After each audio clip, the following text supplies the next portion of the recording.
Good evening, everyone. Thank you for joining us. I think today is a very important day for people who actually work on India-Taiwan relations. It's the first journalist meet that we are having between the two countries.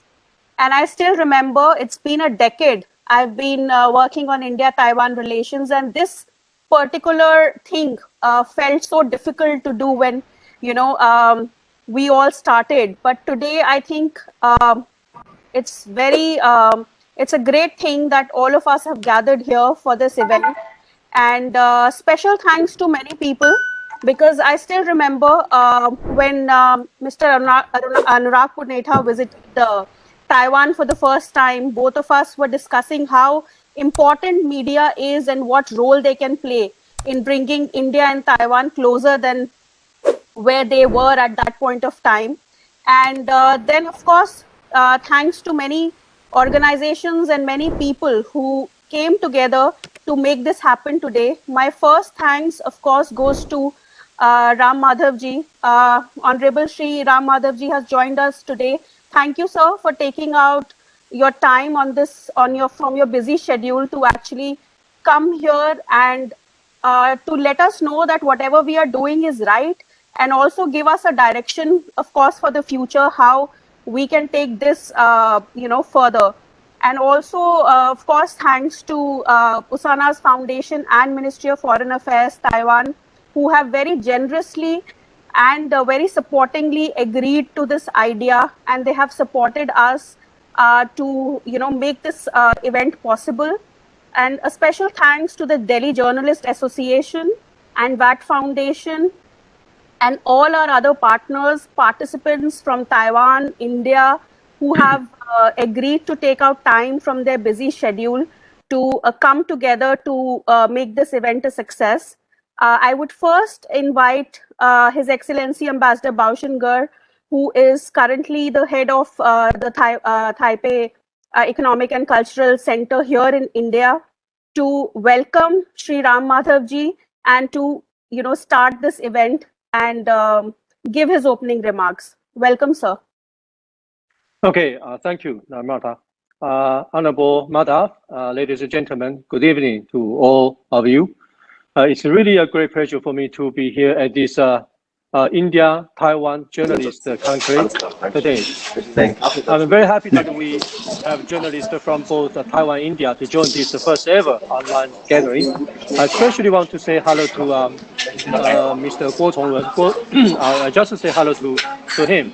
Mr. Guo was my senior in college, and we went to a graduate school together. And now he's a very senior journalist in the area of diplomacy. Taiwan and India are partners sharing common values such as freedom, democracy, the rule of law, and the respect for human rights. Since we established representations in each other's capital in 1995, our two countries have benefited a lot, especially a lot from a balanced and cooperative relationship across the fields of trade, investment, science and technology, education and culture, as well as people-to-people exchanges. I came to India September 26th last year, so exactly 1 year anniversary. I have visited quite a number of media houses and talked to many journalists ever since. Through these conversations, I can sense there's a strong desire for India to engage Taiwan in many fronts. Today's event represents the first ever exchange between the journalists of two countries. Taiwan and India both own a very robust civil society, and the press is playing a critical and a powerful role to keep our society free and open. It is a hope that today's engagement will promote a mutual understanding and friendship among the journalists and may create a platform for all kinds of possibilities of cooperation between our two sides. There are too many things for both Taiwan and India to do, and the cooperation on media is certainly one of the areas we should explore. I will stop here, and I want to say thank you to Namrata. Without her, this event would not be possible. So thank you, Namrata Shahaina. and my best wishes for a very successful conclave today. Thank you. Thank you, sir. Thank you for your opening remarks. Now I would like to welcome Honorable Sri Ram Madhav ji to give his keynote speech. But before we welcome him, of course, he needs no introduction. But let me give a brief introduction to Sir. Ram Madhav ji is, of course, a politician, author, and thinker who is currently serving as a member of the National Executive of the RSS. Formerly, he has been the General Secretary of the Bharatiya Janata Party. Ram Madhav ji also serves as a member of the Governing Board of India Foundation. It's a New Delhi-based think tank, which needs no introduction in itself. We have all seen its work over the years. So, and he has authored many books, and he also writes for the Indian Express and many other newspapers that are and his articles, especially his last article that he wrote in the Indian Express about the Communist Party of China finished 100 years, I think has given all of us an insight into many happenings that are taking place in China. And today his presence makes this event even more meaningful, because we know that whatever we are doing today, and whatever proceedings will happen today, will definitely find the right place to go. The right people are going to listen. So I'll welcome you, sir, to give your keynote address, and many thanks for taking out time and coming to this event. Thank you, Namrata. Namaskars and greetings to all the participants. Our trade representative of Taiwan in Delhi, Mr. Bhushan Gher, and Mr. Nitin Gokhale, and all other friends. I'm happy to join in this interaction between the journalists from India and Taiwan. We are fortunate to be the people of the free world. As people of the free world, we have all the freedoms to interact, all the freedoms to talk openly. We should cherish that freedom. We should enjoy that freedom. India has always respected the people of Taiwan. It has always welcomed the interaction at the people-to-people level between our two peoples. It has always welcomed their participation in India's economy, science and technology, education, in many other civic areas. I myself have been able to visit Taiwan once. I was there in Taipei. I had the opportunity to interact with the then government. This was way back in 2009. Had the opportunity to meet with the leaders of the then, of course, the same party was in power at that time. The DPP was in power at that time. But then we also had the opportunity to host the then leader of the opposition from the Kuomintang KMT when he visited Delhi before the election, and in which he got elected as the president of the country. So we always had bipartisan relationship with all different sections of the Taiwanese society also. And since this is a group of journalists, it is said that journalists don't have any boundaries in any case. So we are people of the free world. We are not people of we are not journalists. Of course, we belong to two countries, but we are not of two countries. We belong to we are the journalists of the free world. As journalists, naturally, you all look at the situation in our region, in our neighborhood, and it is the duty and responsibility of all of us to make sure that the freedoms that we enjoy today are handed down to future generations in the same condition, so that they also will be able to lead a life as free citizens of our respective countries. We all know that the free world is also coming under tremendous stress today. The democratic countries are facing a lot of challenges from certain external authoritarian ideas. It will be the duty and responsibility of the enlightened people like the journalists, academics, scholars to convince the people about upholding the democratic values, freedom in life, these cherished things, these most precious things, their value need to be continuously explained to the people so that they will become the torchbearers of these very noble ideas and values. Our neighborhood, the Indo-Pacific neighborhood, has emerged as the epicenter of global power in the 21st century. As enlightened people, alert citizens of this most happening region of the 21st century, I expect all of us to also be playing an important role in ensuring that this region remains peaceful. People of different countries in this region will be able to meet with, interact with each other freely. We don't come under any type of aggression, any type of pressure, any type of power imbalance in this region. So towards that end also, as journalists of the two countries, we must continuously keep educating our respective societies.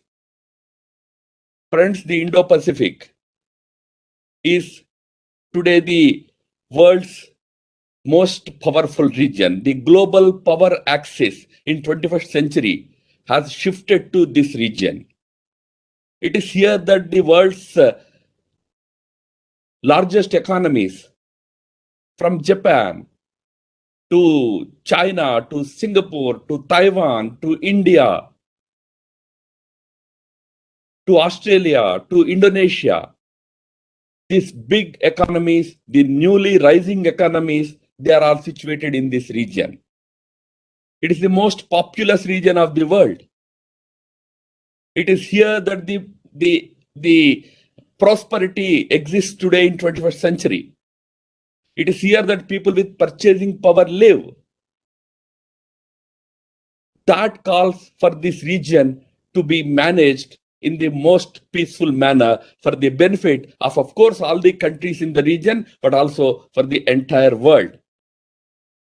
Most of you know that close to 60 to 70% of the world's container trade passes through this region. But this region is increasingly becoming a theater to slightly a different kind of scenario also. It is here that today the largest number of submarines roam around. It is here that increasing number of military vessels are seen plying. We as people of the countries that believe in rule of law, international order, must raise our voice for the freedom of this region, for free movement, free development. We need prosperity for all here. For that to happen, we need freedom here, peace here. As journalists of India and Taiwan, we should probably be raising our voice for freedoms, for peace, peace in the world, peace in the region. Friends, India has always believed in the dictum of Vasudhaiva Kutumbakam.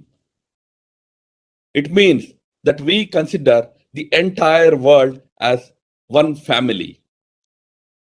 We have national boundaries. Governments are duty bound to protect, respect those boundaries. Every citizen respects and honors his boundaries, but we are citizens of our respective nations at one level, but also we are citizens of a free world at the other level. As citizens of the free world, we see the people of Taiwan as members of our own family. I always cherished my interaction with your trade office in Delhi. Similarly, we have our trade office in Taipei. The effort is that at the people to people level, in economy, in education, in culture, in science and technology, we should engage with each other more. We should exchange our experiences. We should learn from each other's trials and tribulations, struggles. Together, we should protect and enrich our values, which are, of course, again, I'm repeating, those values are embedded in great principles like democracy, freedom, and peace. My best wishes to the conference, my best wishes to all the participants. I wish this conference a good success, and maybe this is one, maybe first of its kind, but I'm sure you will continue to have these kind of interactions, not necessarily always on WebEx and Zoom, maybe sometime in physical form also, so that we can meet with each other, interact with each other as free people. Thank you and good luck to all of you. Namaskar. Thank you, sir. Thank you for your excellent speech. And I think what you have said really makes a difference that, yes, today, because of thanks to COVID, we all are not being able to meet as often as we should. But let's take this first meeting as a baby step to many more to come, where journalists from both countries actually meet each other, see each other in each other's country, and write true stories about each other rather than depending on international media to tell us what is happening in India or what is happening in Taiwan. I think that's the kind of connect which Ram sir has put very rightly that both India and Taiwan need. And that is very important. And I hope this event actually brings that to notice that tomorrow we don't need any organizations to come together to bring together journalists, but they are at each other's WhatsApp or line numbers where they can directly contact each other if anything happens in India or Taiwan. I think that is the reason why this conference is very important. And thank you, sir. Thank you for your remarks. Now I'll welcome Mr. Abhinav Pandya, who's the CEO and founder of Usanas Foundation, who's actually, playing a major role by hosting and giving us a platform to bring journalists from both countries together. So welcome, Abhinav. Please give your welcome remarks and also welcome all the participants from India, Taiwan, who have come together to have this meeting. Over to you, Abhinav. Namaskar, Namrata ji. Thank you very much for giving me this chance to speak.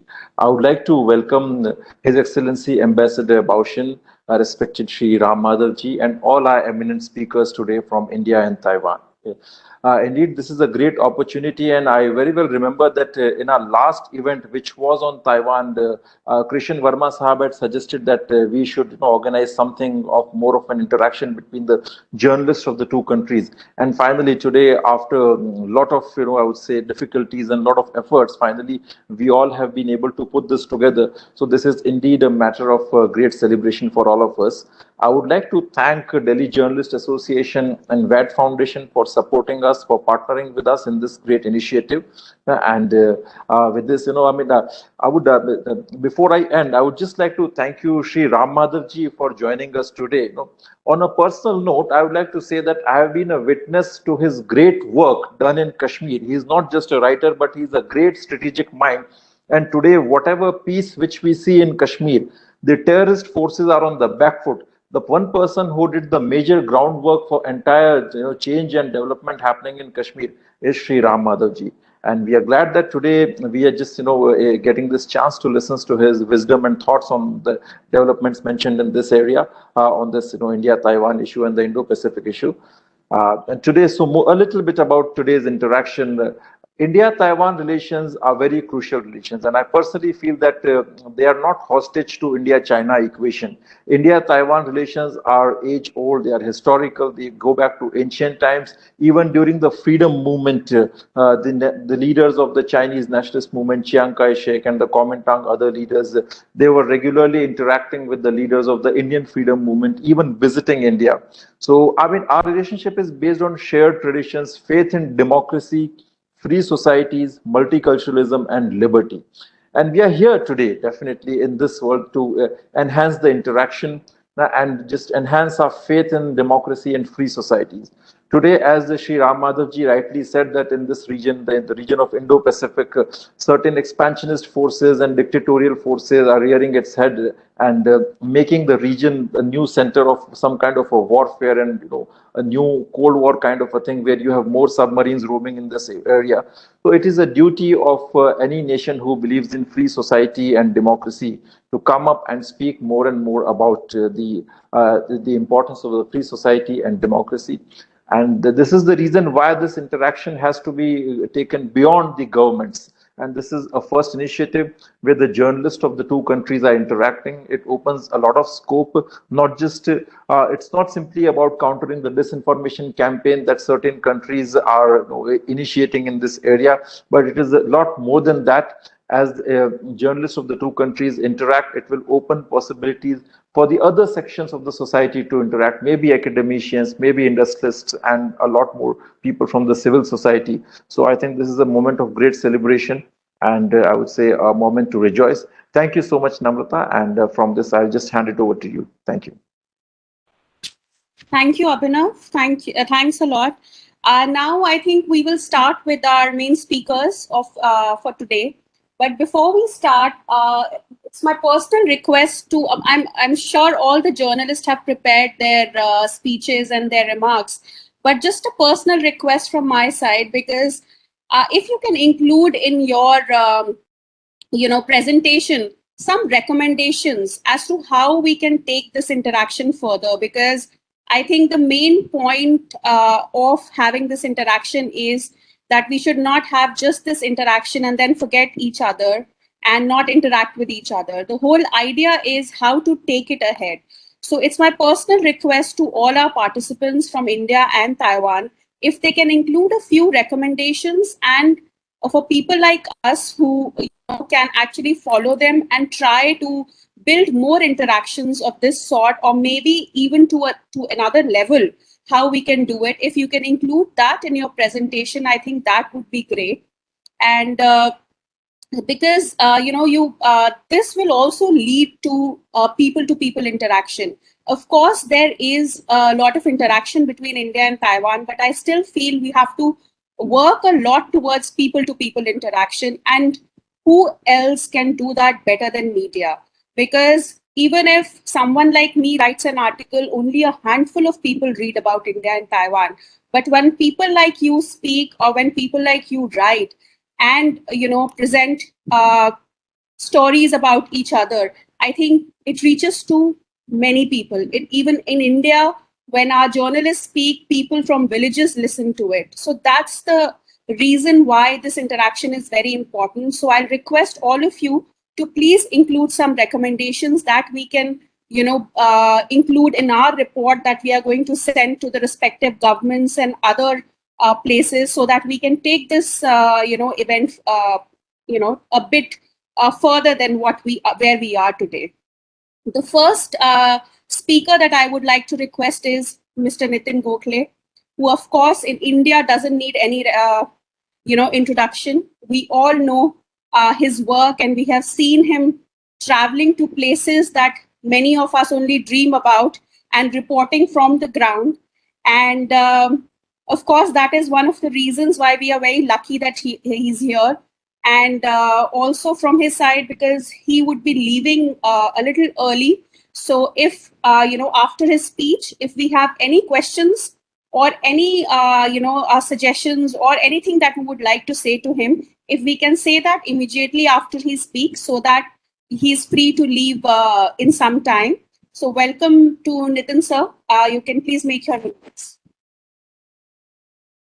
Thank you, Namrata. Thank you for this privilege and honor. Thank you, Usanas Foundation. Thank you, the trade representative of Taiwan here.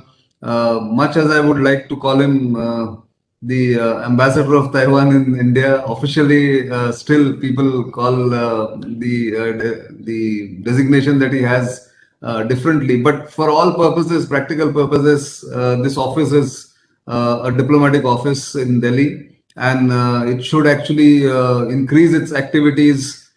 We should all sort of encourage that and propagate the kind of work that Taiwan can do for India and India can do for Taiwan. So I'm not going to talk about many of the points that have already been made, because no point repeating them about why the two countries have an important role to play in the Indo-Pacific. Primarily because both the countries believe in freedom and, of course, the people's right, the citizens' right to be heard as the foundation, the very basis of the existence of these two countries. That's a given. I think we'll have to move beyond that and see which are the areas of collaboration, which are the areas of cooperation that exists between the two countries, and what new areas can be found. And that's where I think the media on both sides can play a role. Certainly, the media remains, notwithstanding the mushroom growth of social media and the media platforms which allow more communication and faster communication. Media still remains relevant simply because our job in the media, the traditional or the old-fashioned media, is to interpret events, interpret facts, interpret commentary, and interpret the happenings around us. So let's also assume that our role and our importance will remain, notwithstanding, as I said, exploded the explosion of various kinds of media. So what can we do together? I mean, some of the areas of cooperation are, of course, well known between India and Taiwan.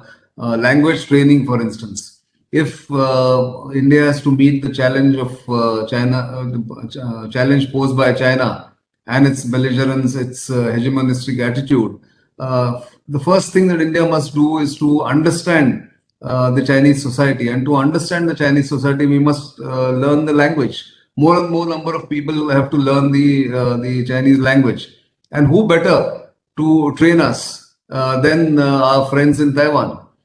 Because they not only understand the language, they understand the nuances, they understand the Chinese society far better than anybody else. And not just the society, as somebody who dabbles in reporting and analyzing national security, I think the best insight into the PLA and the national security apparatus of China comes from Taiwan. And therefore, Taiwan, if for nothing else, is the best friend that India can have. And therefore, we in the media must also focus on some of these areas. So, language training is already happening. More and more Indians are going there. But can we think of language teachers coming from Taiwan into our universities, our various training institutions of the government, non-government organizations? So one trainer coming in would mean at least training, say, 50 odd Indians in the Chinese language, perhaps. So we have to support that in the media. I would think in green energy technology and many other technologies, Taiwan is a leading player, and we must take advantage of that. Bring in agriculture based technology, also to improve productivity in some of our backward areas like the Northeast, or in states like Jharkhand and Orissa. Perhaps Taiwan can help us there. We must continue to propagate and support these initiatives between the two governments.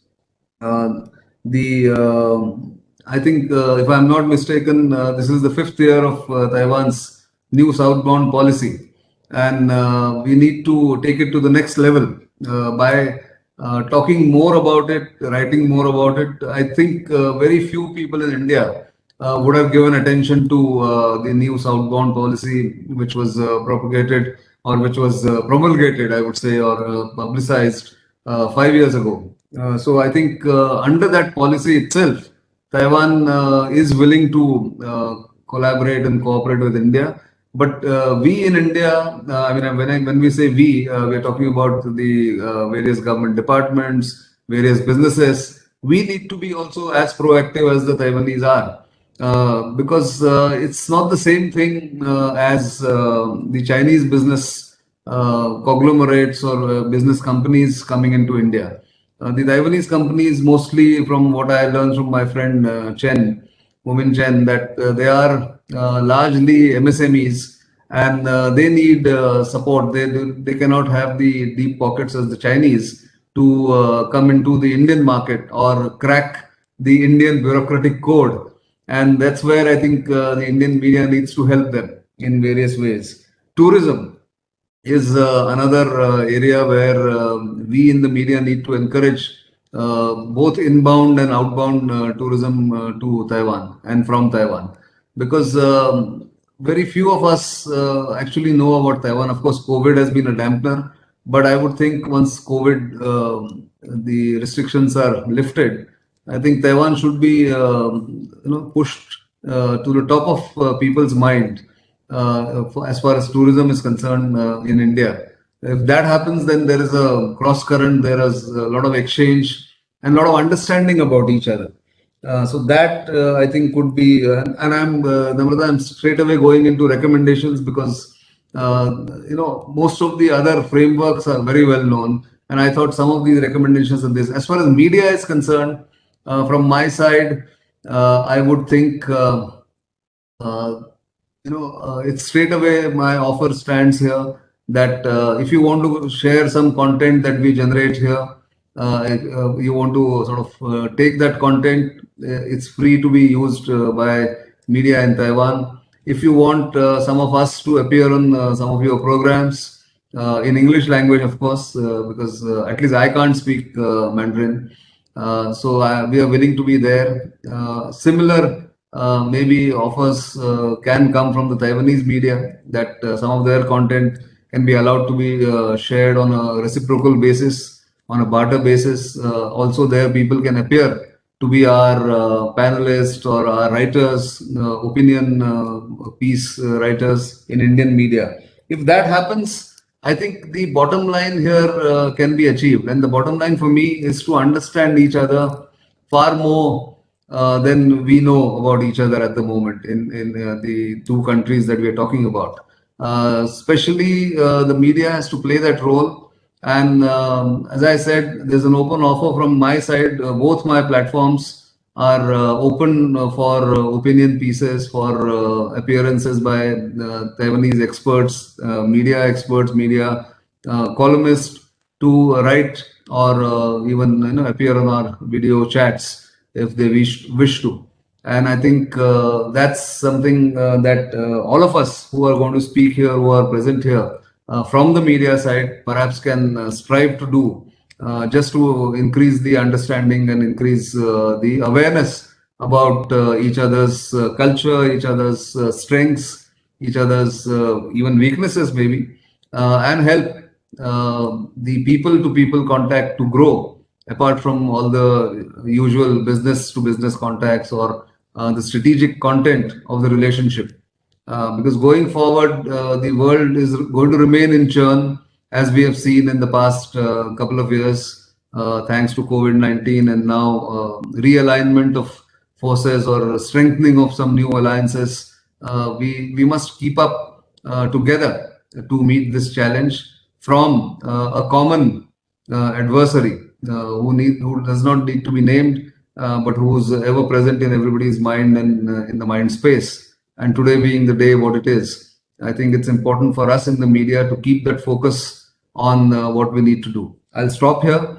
I again thank Usanas Foundation, the Trade Representative's Office in Taiwan, and Namrata for keeping my request to speak earlier. I will be here for another 15 minutes more and leave around 7 o'clock. In case there are any other comments somebody wants to make or even ask some information, I'm here till about 7 o'clock. Thank you. Thank you very much for your time and your patience. Thank you, sir.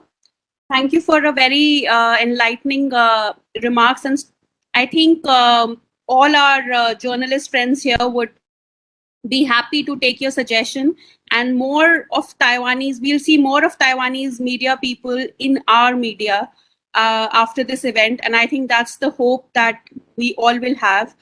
And if anyone has any particular questions or comments for Nitin sir's speech, please, we can have it now, and then we will move to our next speaker because he will have to leave after 15-20 minutes. If there is none, then we can, start with the second speaker. Anyone would like to?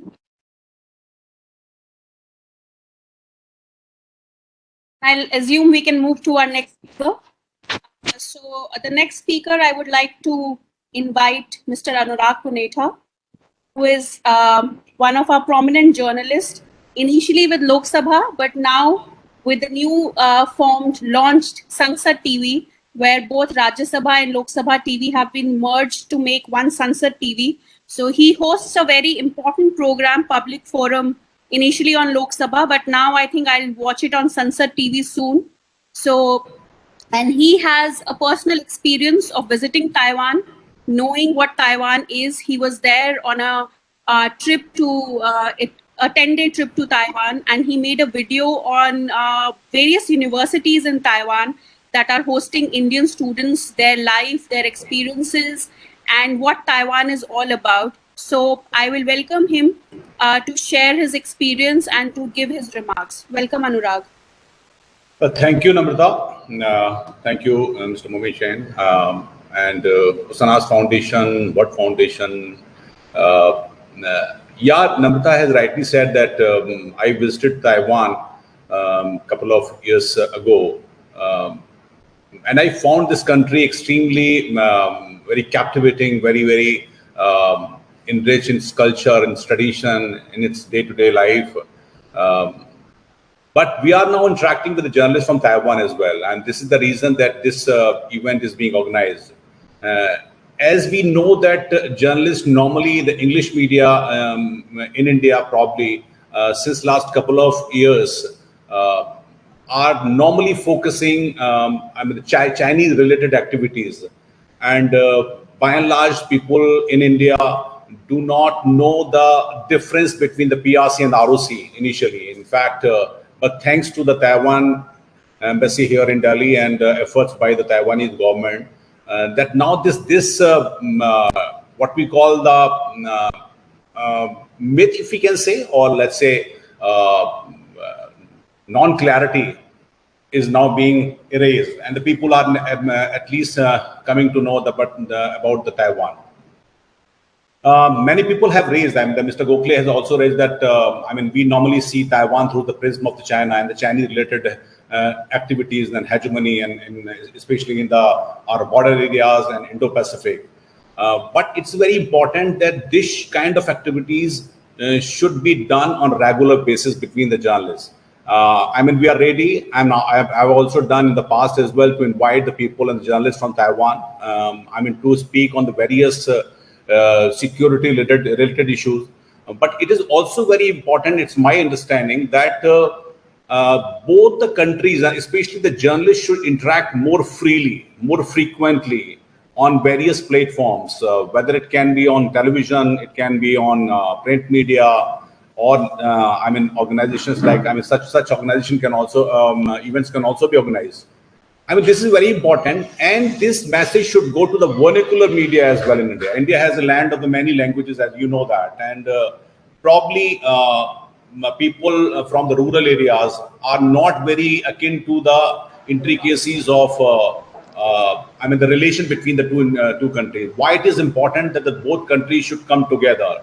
Taiwanese government is investing heavily on the field of the education. They are inviting many Indian students, and I've interacted many Indian students in Taiwan in various universities, and they were very happy. The kind of education, the kind of standard of the education over there is phenomenal, and one can find easily a better alternate as far as the higher education is concerned in Taiwan, and this is a very in place if someone wants to pursue the higher education.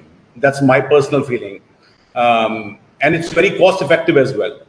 But lot needs to be done. I mean, we should first of all interact more freely on various topics. I have got the sense that probably there is a sense within the Taiwanese society that probably the what called the rat tapism in the Indian bureaucracy is a little hurdle, and now they are looking towards their south, and India comes into the prominent picture.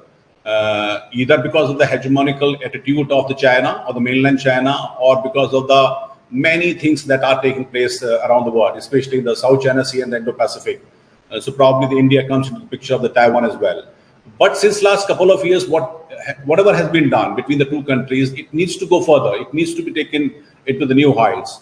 How Indian governments, let's say both the governments do, I mean, we are not privy to change their attitude. I mean, it depends on many other things. But journalists and the media people can somehow build a consensus and can somehow break the barriers, if there are any barriers, in terms of understanding the culture, in terms of their problems, and how the Taiwanese companies can somehow come here in large numbers and can invest here and can disseminate the misconception, even if it is there, and somehow the pressure the society or the government to understand that how would be the beneficial if the both countries, I mean, this bonhomie evolves further.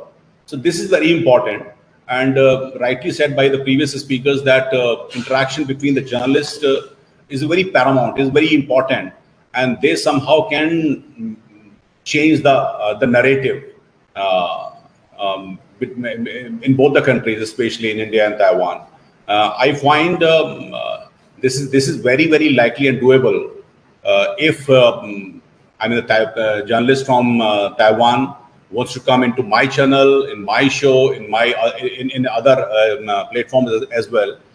People in India would definitely welcome, because they would bring a different perspective, a different point of view of many things, not only on security and strategic related issues, but also on many things that. So this is very important. And being the president of the Delhi Journalists Association, this is my endeavor, and I've been doing it since last 2 years, that this takes place and people interact, the journalists come together on the platform, and so we can take this initiative further. So I'll stop here and can take questions if anyone wants to ask, either from Taiwan or from India as well. Thank you, Namrata. Thank you, Anurag. Thank you for your speech. You know, when Anurag came to Taiwan, I think it was 2019. I was also in Taiwan at that point of time. You know, why I'm telling you this story is because these are the stories that, if media carries, will have more weight. It is a very small story, and maybe somebody would just brush it aside. But for me, and I think Anurag also realized that what Taiwan is. You know, when he landed in Taiwan, he forgot his wallet in the airplane. And you know, when That's a totally different story. That's a total, I mean, unbelievable story. That's why I'm telling everyone here this story, because it's very important, because these are the stories that will connect with people when we are talking about Taiwan, because to tell them what Taiwan really is. And he actually landed and he came to Hsinchu, and I was in Hsinchu that point of time, Tsinghua University, and he and his wife were there, and he just told me, Namrata, I lost my wallet, and all my credit cards, everything was in that wallet, including my media card, which is more dear to me than my credit cards. So I told him, I was like, relax, you are in Taiwan, I have been in Taiwan for a long time, I know you will get it back. And he kind of course did not believe me, because it was his first visit to Taiwan. And then we, of course, called the airlines, because I and one of my other friends, Manik, we can speak in Mandarin. So we were trying to kind of, tell the authorities that this has happened, and there was an Indian traveler who came. So, of course, then we didn't hear anything, which was a surprise to me, because I thought by that time, because he was there for 10 days, somebody would have come knocking at his hotel door and telling him that here is your wallet. But the day when he was returning to India, the moment they entered his name at the airport, a person came running to him and he said, "Sir, you are Mr. Punetha?" He was like, "Yes." And he gave his wallet with everything in there intact. Nothing was touched. And I think that day, and Anurag told him, "Let's have a photograph together. This is like the best memory that I have in Taiwan, because I never thought this wallet would, actually come back to me." And I think that is Taiwan for me, which I have experienced through my own interaction with Taiwan over the last 10 years. And I think these are the stories, if just people to people connect, it's not a big story, but something like this, when it happens to you, when you are in a foreign country, it means a lot to you. You connect with that country, you connect with the people, and you understand what the whole culture is about. So I think let's use media not only to discuss about South China Sea, or maybe what is happening in mainland China, or what security issues Taiwan is facing, but let's talk about Taiwan. Let's talk about India as a country and how we can connect these people. I think that is where people like you would, be very important to, play this role and connect the people of two countries. I think, I really wanted to talk about this story because this is Anurag's personal experience, and I was there to share with him. And it's not only, trust me, it's not only Anurag, but me and a lot of other foreigners who have lost many things in Taiwan, but they end up coming back to us. In So fact, I would add one very small thing. The moment I got my wallet back, and there was a sense of disbelief within me that how could that happen? One US national was standing just near to me, and then when he got to know that this has happened, he said that if you had been in the mainland China, you would have been totally gone. I was like, okay, yeah. I mean, really? He said, yeah, I've been there. So I've experienced so this ingenuity, or let's say the goodness within the within the Taiwanese society, I found extremely touching. And probably this is the reason that I have never stopped interacting with any Taiwan related events since last almost 2 to 3 years. Thank you. I'm sorry we kind of digressed from the topic a bit, but I thought these anecdotes are important and probably will connect us more with each other. Our next speaker is from Taiwan. He is Mr. Kuo, who's the Deputy Managing Editor of United Daily News. He's a very prominent journalist in Taiwan. Personally, I have read his work when I was in Taiwan. And today, I think it's the first time where I'll be interacting with him. So let us all welcome Mr. Kuo. And welcome, sir. Please, I would like to welcome you to give your remarks. Okay, thank you, Namuta, for letting me to speak among all the distinguished journalists.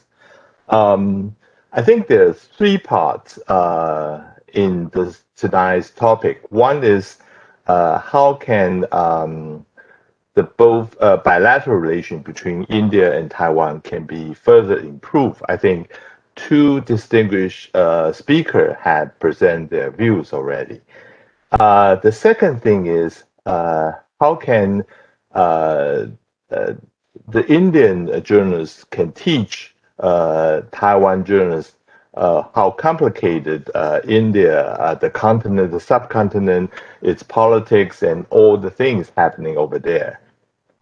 But I think what I can contribute is maybe I can show some lights for all our friends, Indian friends, who is planning to come to Taiwan or are interested in developing a story regarding Taiwan.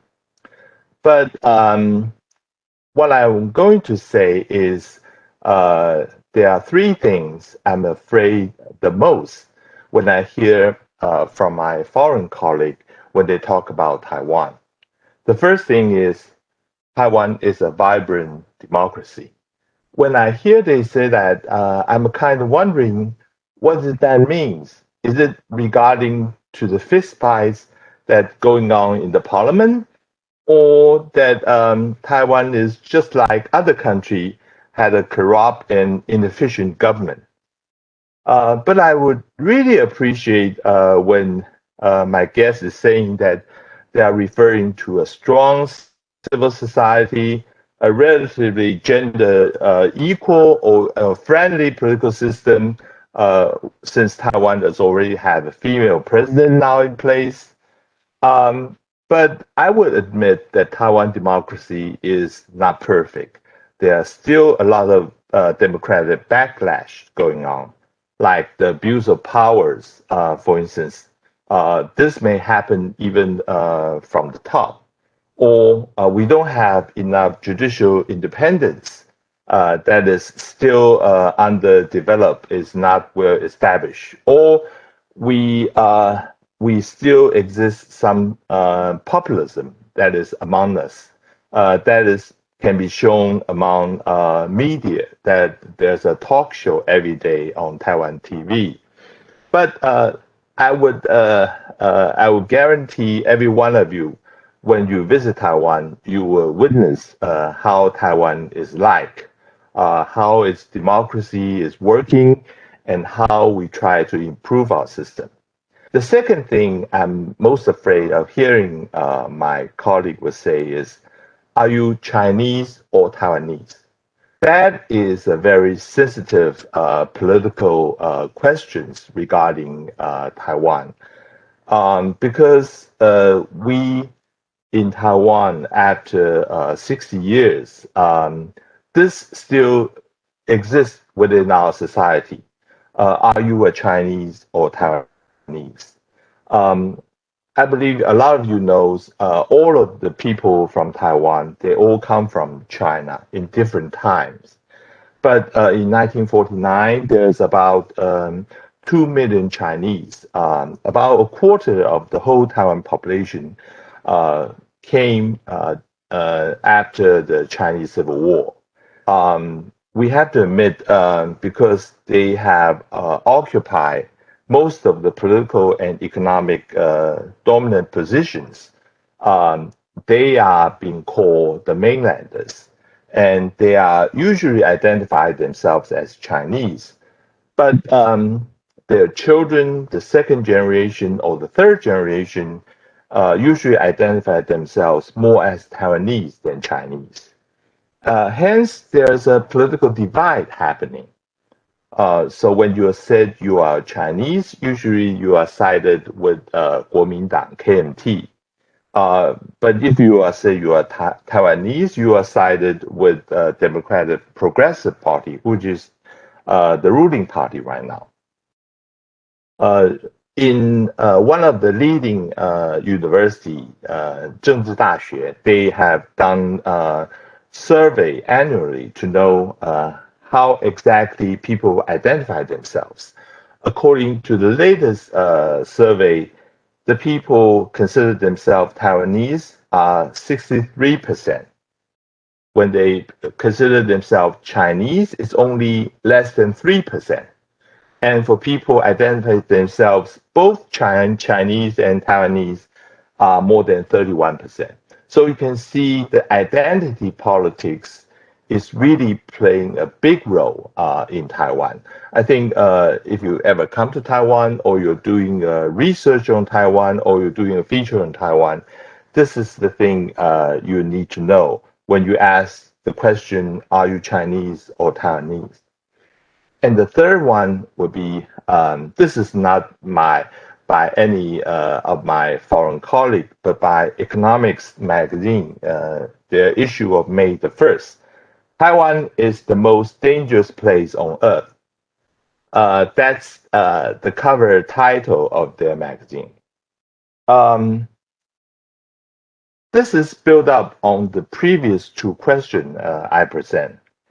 Now China has become more and more dominant, and then China may be able to tolerate Taiwan with a separate government, as long as Taiwan would not seek succession and become independent. But in the meantime, because of the democratic transformation, Taiwan developed now more and more on its separate identity. the next election in 2024, the presidential election, maybe we are going to see there's more emphasis on this call for formal nationhood. And that is the time I feel sadly about this cover title may become true, that Taiwan will become the most dangerous place on earth. Um, Taiwan tried to manage its relationship with China in a more realistic way. But Taiwan also need to count on international support. That include from India and also include from the United States, especially the US is having a security guarantee on Taiwan. But on the other hand, the United States is very cautious and worried about the rise of China and its expansion in the Indo-Pacific. In the meantime, China is accusing the United States for playing the Taiwanese card, meaning that they will try to provoke China into a military action against Taiwan. I think this is not only about Taiwan want to assert its own identity, but also being caught in between China and United States. I think that is the concern I'm having.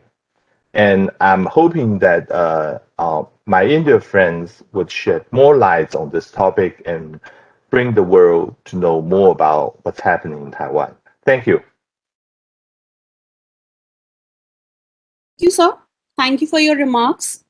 Now we'll invite our second speaker from Taiwan, Miss Anne Shea. I think she's already with us. I haven't seen her throughout the program. Probably if she can switch on her camera. She's the Deputy Editor-in-Chief at the Storm Media. It is one of a very influential media in Taiwan, and which makes a lot of difference and publishes articles on many relevant topics. Over to you, Miss Anne Shea. Are you here with us? Can you hear me? Yes, we can hear you. If you can speak a little Okay. louder and probably Okay. switch on your camera. Okay. How about that? Okay. Hello. Good evening. It's my great honor to be here. Thanks for having me. I think it's a great opportunity to meet online, to know each other. And most of you are talking about we should engage more from people to people level. And I'm happy to be the bridge. I visited India for several times. My first impression. Can you see me now? Okay. My first We can impression. see you. If you can speak a little louder. I'm sorry to interrupt. Louder. Your voice is a Okay. little slow. Thank you. Okay.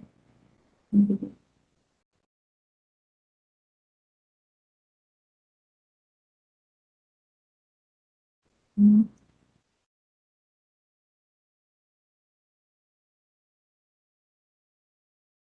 Now better? I'm louder. Yes, Is it yes, better okay? and louder. Thank Okay, you. okay. Yes. My first impression of India.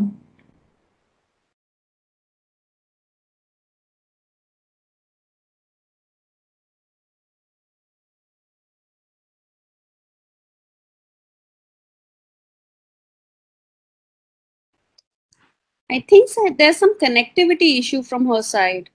Yeah. Namrata, I think she got disconnected.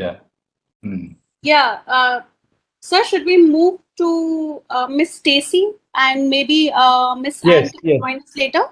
Yeah, if Anne come back and she talk later, we move to the next speaker right now. Okay, okay. Our next speaker from Taiwan is Miss Stacy Yu. She has served as a special correspondent based in India for Hong Kong Phoenix TV between 2012 and 2020. With this record, I am hoping that she is one of the best persons to speak at this platform because she has personal experience of staying here and, of course, interacting with all of us. Over to you, Miss Stacey. Thank you, Namrata. I just feel a lot of pressure right now because you just say I will be the best person. Comparing to a lot of guests today, I think I'm the most junior one. So I think I might not talk much about the strategic level, but because I have 8 years of experience living in India and working in India, I think I can share some stories and also my personal experience, and maybe we can discuss further about how India and Taiwan can cooperate deeper and wider. Yeah, and I worked for Phoenix TV since 2012 to 2020. And I came back to Taiwan in May 2020 due to the COVID situation. And right now I'm no longer a journalist, so thank you for still having me here. I now joined a blockchain fintech company. So if you need any blockchain expert, please feel free to contact me. But yeah, I will still share some of my what I see and what I feel in India. And I always cherish the time that I can still go back to the beautiful memories I have when I stay in India. So I was the only and also the very first correspondent for Phoenix TV to base in India. And something might surprise you is that I was also the third Taiwanese journalist based in India for long run. I still remember Joseph Ho. He was the second Taiwanese journalist based in India. When he finished his 6-year tenure, and he told me, "Hey, Stacey, right now you are the most senior journalist in India." And at that time, I was only 27. So you can see we don't have many ground reporters from Taiwan to be based in India. And I do feel this is something really unfortunate because I always describe media as the eyes, ears, and also mouth in another country. So if you don't have a correspondent on the ground, it means that you can only rely on foreign resources, or sometimes you can only translate. But when you translate the report from other media, it means that you are sharing their perspective. I mean, no matter it's Western media or it's from other countries' media, you don't have your own perspective. And not only you don't have your own perspective, it also means that you don't have the opportunity to interact with local people. The local people means that normal shopkeepers or even government officials or think tanks or retired generals or retired diplomats. I still remember those times when I went to ORF, I went to IDSA, I went to JNU, I went to Jamia, I went to Delhi University. A lot of internationally well-known scholars and experts are there. And it's unfortunate that we don't have many correspondents to have the chance to interact with them. I believe that India is a place of stories, and we do need more eyes, ears, and mouths on the ground to tell and share more stories. I still remember I met the Director General of ITA, Mr. Shi Daren, and he told me that he thinks I am the Google Map in Taiwan of India. I just told him that I can be a dot on the map, but I myself cannot form the whole map. For example, I stayed in India for 8 years, but most of the time I based in New Delhi. It means that most of the India I understand is northern India. I don't really know so deep and so wide about northeast India or southern India or other parts, and also many local cultures. We need a lot of dots to form the map. So I do think we do need more journalists and also more media who send crews to India or even send a correspondent to be based in India, because India is the next world center, no matter from economy perspective or from political perspective. many people will ask me that how Taiwanese media see India. To be honest, this might make many people here feel sad, but to be honest, it's mainly negative. So people know about rape issues, people know about slums, people know about the sanitation situation there. Maybe recently it's a bit better because people know about the growth of economy in India, but that's it. But another even more sad thing is that in India, most of Indian media don't really know much about Taiwan because you don't even have much negative image about Taiwan because it's the visibility is just too low. So I don't know whether the negative image is worse or even no clue about a country is worse.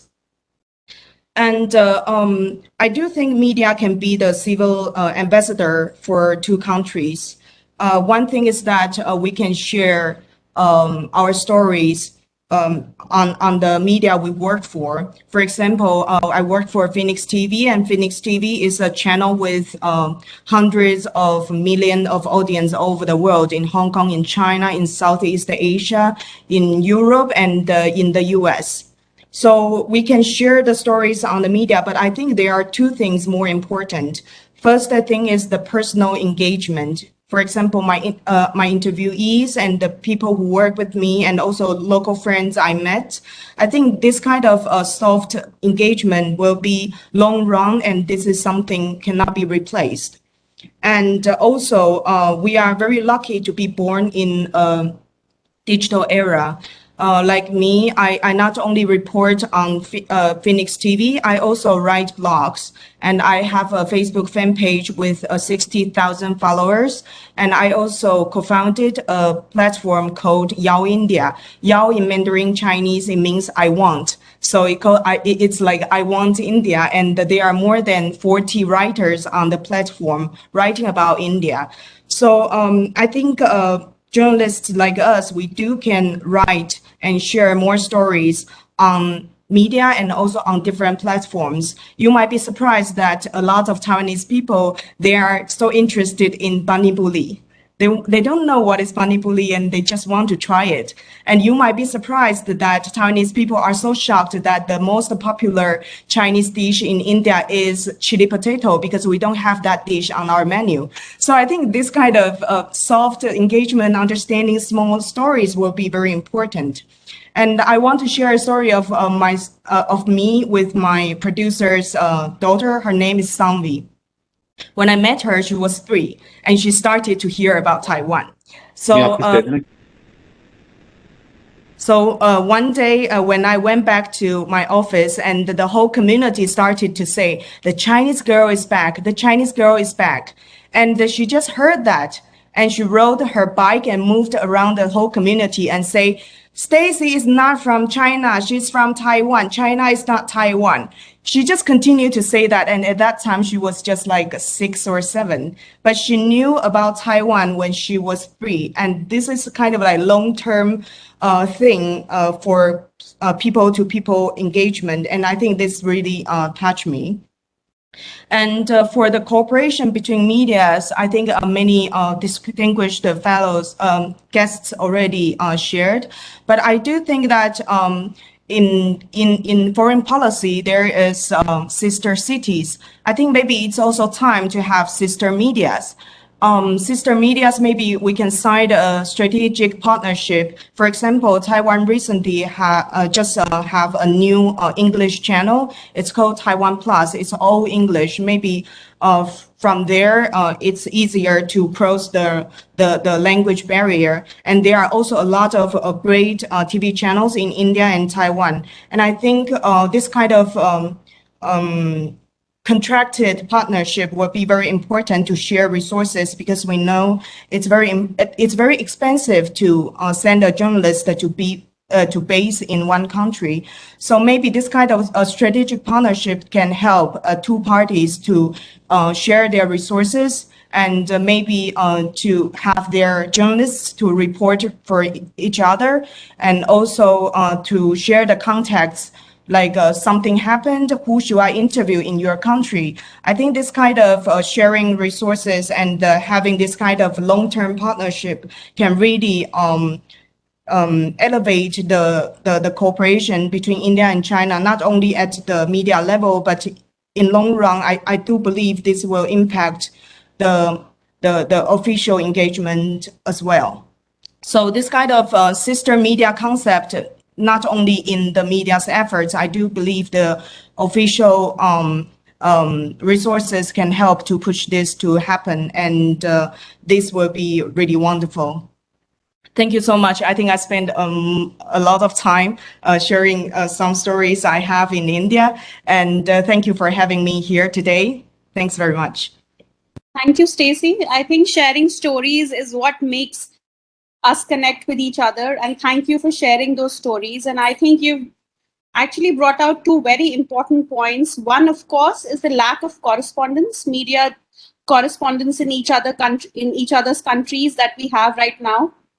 At least I don't know of any Indian journalist who's based in Taiwan or who's writing about Taiwan. Of course, at least Taiwan here has a couple of media people who are actually writing and working here in India. I think that, and you have also given a solution to that, how by exchanging views and also being in touch with each other, Indian and Taiwanese journalists can actually help, bridge this gap. Where probably you can be on Anurag's WhatsApp, or you can be on Nitin sir's WhatsApp. And if something happens in India, rather than relying on the US media or the Chinese media, you directly contact them and ask them what's happening, or maybe ask them to put you in touch with some Indian who can give you a perspective from India. And I think the same, applies the other way. And I think that's very important that you have brought it out. And I think this is what we are looking, when we are having an interaction of this sort, that all of you connect, especially the journalists connect, and kind of form a base from where, at least these problems that we are facing, like you have pointed out, that we hardly know each other. I know that because, I used to watch television in Taiwan. I know what kind of reporting on India is being done there. And I also know what kind of reporting on Taiwan we are doing here in India. So I think that needs to be changed. You've brought out some very relevant points. Thank you, Stacey. I'll again invite Ms. Anne Shea. We lost you last time due to poor internet connectivity. If you can come in and, give your remarks to us. Thank you. So can you hear me now? Yes, we can hear you. Okay, sorry about that. I also thanks for Stacy, because I am your fan. When I visit India, I read your books. Yeah, and I also want to play bridge between Taiwan and India. Now I work for the Stone Media. It is one of the largest online media in Taiwan. We focus on international and economic news.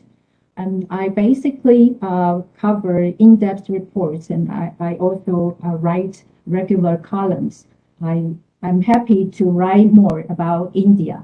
I visited India several times. Can you hear me now? Can you hear me now? Yes, we can hear you. Okay, Yes. okay, good. Yeah.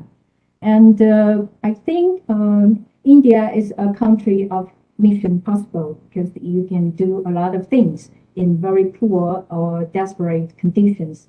And for example, you have Mars or orbiter mission, and you are one of the largest vaccine producers in the world. I think the vaccine industry in India is larger than Taiwan's. And I like Indian movies, like, for example, Slumdog Millionaire, Three Idiots, and Dango. They are very popular in Taiwan, and I think it's a great channel to learn or understand India's culture. And 5 years ago, I visited New Delhi to attend an international media conference hosted by East-West Center. And I think it's a great opportunity to know each other because a lot of international correspondents attend that conference.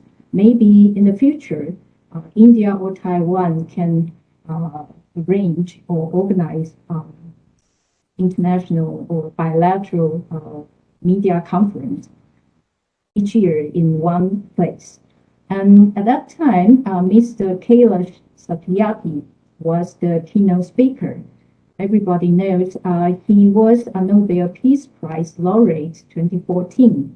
He gave a talk to say something he had done to end child slavery since 1980. And it was so inspired, and that became one of my reports about India. After the conference, I visited to Jaipur. It is a very beautiful city, another name, Pink City. I like it very much. For example, the decoration and the design of building, especially the palace, very unique. And I also visit an international school called Mahapura. It is a private cultural school. They offer free education to poor people without tuition from kindergarten to senior high school. And it gave me a deep impression about how the civil society in India, how vibrant and with the capability to help poor people. And in that school, students collect, recycle broken bottles, glasses to making their traditional arts, like stained glass. And it also became one of my reports about India. And after that, in 2018, I got an opportunity to visit Kailash Satyarthi Children's Foundation in Delhi. I visited the Mukti Ashram, and there was a painting on the wall of the little classroom. Surprised me because it is about Taipei 101, the largest building in Taiwan, and why the painting was there. The director of the Children's Foundation told me the painting was made by some young men, angel volunteers from Taiwan. And then I know every year there are a lot NGOs, volunteers from Taiwan to India. They cooperate with Kailash Satyarthi Children's Foundation, and they offer some program for those rescued children from illegal factories. And I think the painting was a very direct connection between India and Taiwan. And that painting, that also become one of my big story about India and Taiwan. And then that's my wonderful experience about India. And then I have two questions for you. One, COVID-19, India in May have second wave, and the situation is terrible. But now I know the new cases of COVID-19 have fallen to just over 20,000 in recent weeks. So things become much better. And I would like to know, does it mean that COVID-19 is under control now?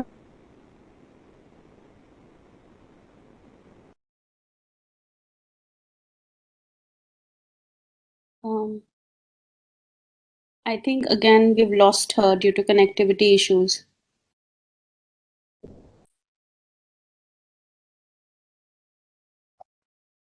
Okay. I think again some connectivity issues. Yeah. So who is the next speaker? I think so. That's it, because Miss Palki has still not arrived from the US. Her something happened. The flight is delayed, so she won't be able to join us. So Miss Anne Shea was actually the last speaker. The WhatsApp message has also not been delivered to her. Anurag tried to WhatsApp her also. That has also not been delivered. So I think she is still in transit. Okay, that's fine. I think Anne already made more than half of her presentations, so Okay. we could go ahead and to have discussion, and she could, when she come back, she could continue anytime. How do you think? Sure, sir. We can do that. So I think if anybody has any questions, anyone who wants to make comments from the Taiwanese side or the Indian side can please raise their hands and let us know so that we can go by one and have a discussion. Yeah. Oh, Anne back. Anne is back. Sorry. I just two suggestion for the future communication. Maybe in the future we can have a international media conference in India or in Taiwan, each place. Yeah, we can organize some journalists come together to discuss some major thing. And then the other thing is about more Indian movie, because there are not many. Yeah, so we can learn from each other from movie. And my questions about that's about India. I know the new cases of COVID-19 in India now drop a lot. Yeah, and does it mean that COVID-19 is under control now? And what can Taiwan learn from India? Because I know the vaccine industry in India is stronger than Taiwan's. And the second is about climate change, because everybody care about that. And India is the world third largest emitter. And also air pollution is a serious problem. Taiwan too. Yeah, we have the same problem. And to common people care about climate change, what's the plan of the government to cut emissions? Thank you. Thank you. Thank you for your remarks. I think the suggestion that you have made about the journalists visiting each other's country, or we can have a conference, physical conference. I think Anurag can vouch for this, that both me and Anurag have been promised by a very important member in our government that we'll definitely have this conference once the COVID restrictions are over. So we are already planning it. So that is definitely happening.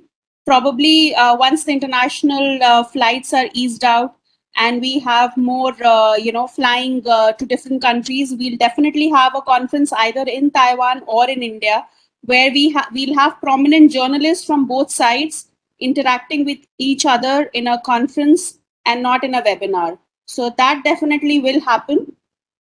And I'm sure Anurag will also, say that that's going to happen, because we've already put in the proposal. So that is in the pipeline. I hope many more things will come up after this interaction. That's the hope. And definitely this conference is coming up. Maybe a year more, we'll have such a conference. That's true. So yes, and of course the COVID situation is better now. The numbers show for themselves. We are having more people vaccinated. So things are better now. There are a few areas where still cases are a little on the higher side, but yes, the situation is under control. I mean, at least after the second wave now, more people are moving out and things are opening up. Schools are also opening up now. So things are better. as far as COVID is concerned. I think because no one has raised their hands to say anything. Namrata, I have to make a comment. I would like to make a comment. Yes, sure. First of all, my heartfelt thanks to all the speakers. Excellent remarks and observations, and it was a lot. It was really an enlightening experience to hear these different stories of India and Taiwan. As I also mentioned in my comments, that meeting of hearts can always strengthen our meeting of minds, and it can build a very strong bedrock for the future economic exchanges, political exchanges. And I also agree with Yo-Yo that we need to widen the coverage and increase it. And it's very Delhi-centric right now. So if anyone wants to write in Usanas Foundation from Taiwan, we are certainly will be more than happy to publish them. And if you wish to write or cover issues in the western part of India, Rajasthan, or use our resources, like we focus on strategic issues, the security, international relations, terrorism also. I have been personally researching on Kashmir for last 4 or 5 years. If you want to write anything on that, then we'll be more than happy to offer our resources and whatever we can do. Okay, so this is what I would like to say. Thank you, Abhinav, because I want to actually invite Professor Muminchan to say a few words before we say our thank you and bye-bye to everyone, because he has been a great support for, this interaction today. So if he words before we conclude. Yeah, okay. Well, I think that this is the first time people get to know each other through this webinar format. So everybody is so polite. Yeah. And I know that our Indian friends and also Taiwanese journalists, you probably have a lot of questions in your mind, but you are too shy. You are still too polite to raise your questions. But okay, I think this is a good beginning. When Namrata discussed with me about this idea a few months ago, we saw that that Taiwan and India, it is time for us to go further, not just talking about friendship, opportunities. It's also very service, and there must be we must go deeper to have a more mutual understanding. Yeah, but unfortunately, until right now, very few Indian journalists ever visit Taiwan, and also very few Taiwanese journalists ever visit India. Yeah, so just Anne just share about her experience. Yeah, she been here, and so she talk about her experience, and Anura also talk about his his experience in Taiwan, including losing his her wallet. Yeah, and okay. What I want to say is that we should try to find some way to get the people from both sides together. So I wonder if it's possible that Namrata or the Usanas Foundation, you could set up some kind of a group online. So it could be like a contact list, or it could be some kind of a grouping. And so journalists from the Indian side and also Taiwan side could perhaps you provide your email and perhaps your phone number, and also some areas of interest, like you are more interested in strategic or military issues, or you are more interested in social economic issues. So we try to, connect. We try to network both sides. Yeah. So in future that if we find some common topic that perhaps the Taiwanese journalists want to have some first-hand information from India side, he or she could contact friends from this group. Yeah, and same on the other side. That is, if an Indian journalist want to know something happening in Taiwan, they want something real, something that urgent. So they could also contact their friends on Taiwan side, or through the journalists on both sides, they could also go find the people they want to interview, the government officials, the scholars, because I know that on the Indian side and also on Taiwan side, the journalists, they have a very, very good connections to, you know, to the academics, think tanks, and also the politicians. So I think some kind of networking is necessary after this first meeting online. Yeah, this is my suggestion. And the second is that today I also hear some very good points from the speakers, like the idea of a system media. Yeah, that is try to connect, try to build a partnership, Taiwan-India side, and also explore the connections through NGOs. Yeah, and also having some journalist forum or conference, international one next year. Yeah, I think these are very good idea. I think we should try to do. Yeah, as an embassy, TCC, I think we could facilitate or even sponsor events like this. Yeah, like for instance, before this pandemic, we also invite Indian journalists to visit Taiwan, and also Taiwanese journalists also came to India. But we rarely arrange a real meeting with other journalists. Usually we arrange them to visit, our different institutions, to meet with the politicians. Yeah, but we rarely arrange them to really meet the people with, in the same career on the other side. So I think that in future, if we arrange a similar trips, Indian journalists to Taiwan and the Taiwanese journalists come to India, we try to organize some kind of meeting. Yeah, informal also fine. Yeah, in future. Yeah, so people will have some, a friendship. I think people from both sides could forge some kind of friendship, and then we could know each other better. Yeah, these are my suggestions. Thank you. Thank you, sir.